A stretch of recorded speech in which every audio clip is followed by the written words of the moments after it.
And we are back with the fourth segment of the GSMC Basketball Podcast, brought to you by the GSMC Sports Network. And in this fourth segment, I just want to apologize to Jalen Green and everything that he's been doing on the basketball court. Now, I haven't really talked about him much, but when I do bring up the Houston Rockets, I do make sure to bring up his name. Now, in the beginning of the season and in the beginning of this podcast, if you guys have been paying attention, you probably know my opinions on Jalen Green and how I thought that he is not the key player to this Houston Rockets team. Like, I believe that Sengun is the answer and the player that they should build around. But now, I've somewhat had a change of heart. I think that Sengun should be paired up with Jalen Green, assuming Jalen Green can continue playing as well as he's been playing. Now, I don't know actually, I do know what's happened. He's getting a new kid, and that's sort of motivating him. He said this in a quote, by the way. He said this in a press conference, saying that his child and his unborn child is motivating him into playing the way that he's been playing.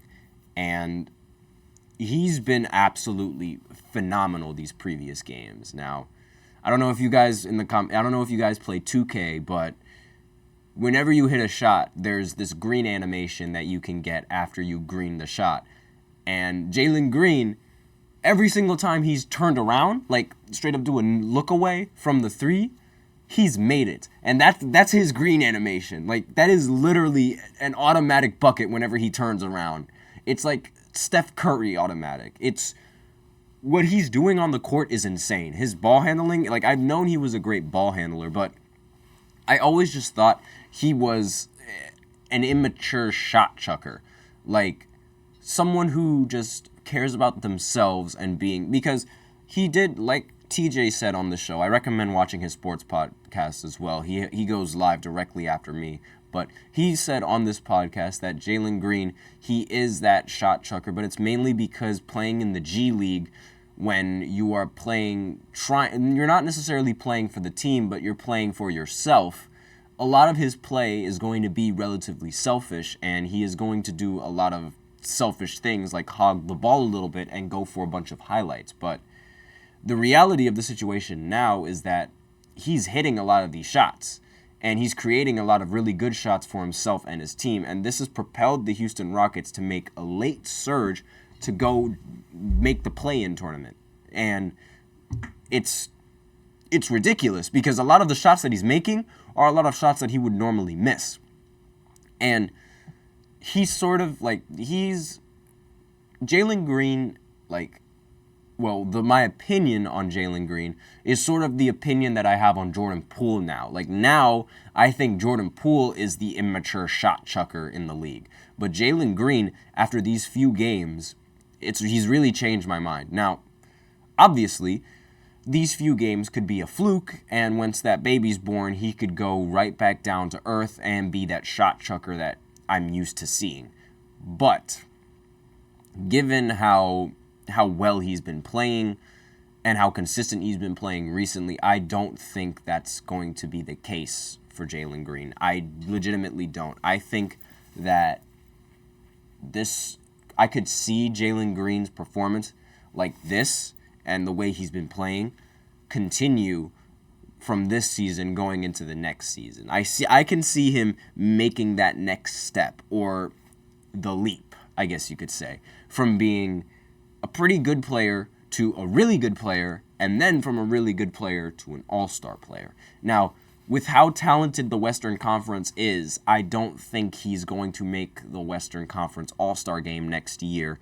It's ridiculously talented, and he'd have to have a ridiculous season in order to make it. But I think right now the sky is the limit for him, and with how well he's been playing. Hopefully, now, what this could mean going into the playoffs, they could face an elimination game since they would be the 10th seed, and they'd have to play LeBron. Now, that is usually a death sentence coming in from like going up against the Lakers, going up against LeBron. It's usually a death sentence to play LeBron, regardless of who you are. And like he's almost always guaranteed to make the playoffs. So the odds are sort of stacked against him still. And being a LeBron fan, I don't really think they're going to do much. But I will say, with the team that they have, they're doing a lot better than what I thought. Like, for example, the Wizards, I thought the Wizards were going to do a lot better than the Rockets were going to do because they had Jordan Poole. And I figured the rest of the players on the team would just fall in. That's not been the case. But the Houston Rockets, they've sort of developed their own identity, and they've made themselves like known as like this gritty, tough team.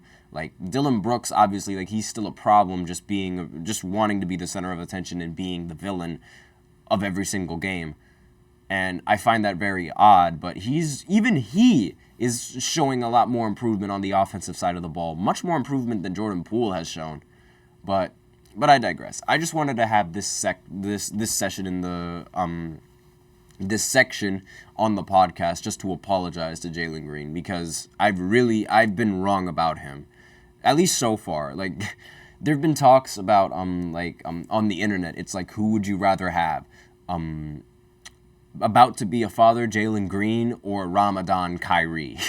And for those of you who don't know, like it is Ramadan now, and Kyrie is not supposed to be eating a lot of food. I don't really know. I don't want to say, like, I don't want to touch much on that, just because like it's not my religion and I don't know exactly the rules, but I do know he is limited into what he eats and how often he eats. And Hakeem Olajuwon did this as well. And now Kyrie Irving is doing the same thing, practicing his religion.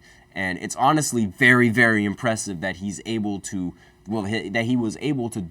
have these games whilst celebrating Ramadan. And that game-winning left hook shot that Kyrie shot, he did that on Ramadan. And honestly, like, obviously, it's very impressive to being able to play at that level and not have a decent meal.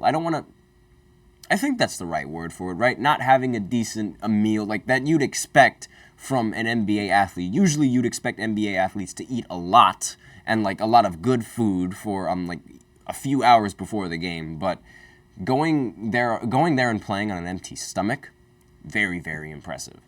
And obviously, it's a lot more than what the Nets provided him. Like, as a Brooklyn Nets fan, I do know that the Mavs, they give Kyrie a personalized chef for Ramadan, but the Nets, they only really gave him like a banana.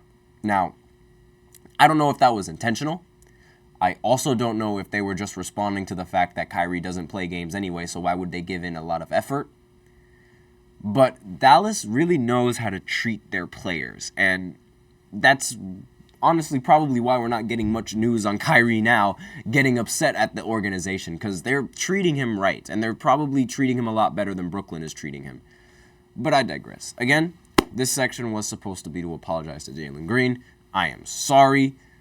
I wasn't familiar with your game, as Shaq would say, but yeah, I just wasn't familiar with his game, and I gotta apologize for that. But with that, that is the end of the show segment, and that is the end of this show. Thank you so much for tuning in to the GSMC Basketball Podcast, brought to you by the GSMC Sports Network.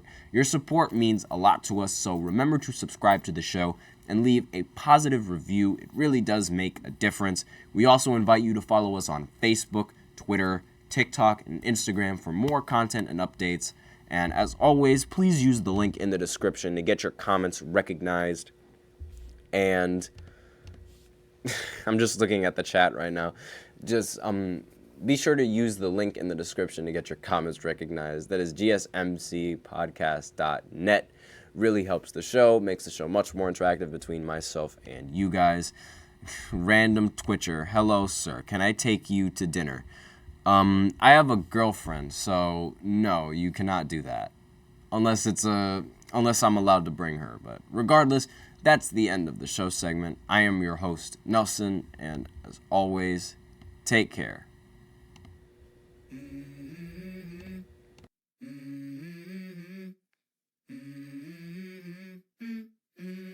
Let's go. I wake up to a little bit of drool on my pillow, feel like it's gonna be a bad day. Yeah, I'm tired of shit, and the coffee ain't hit yet. Damn, ain't that great. I don't wanna go.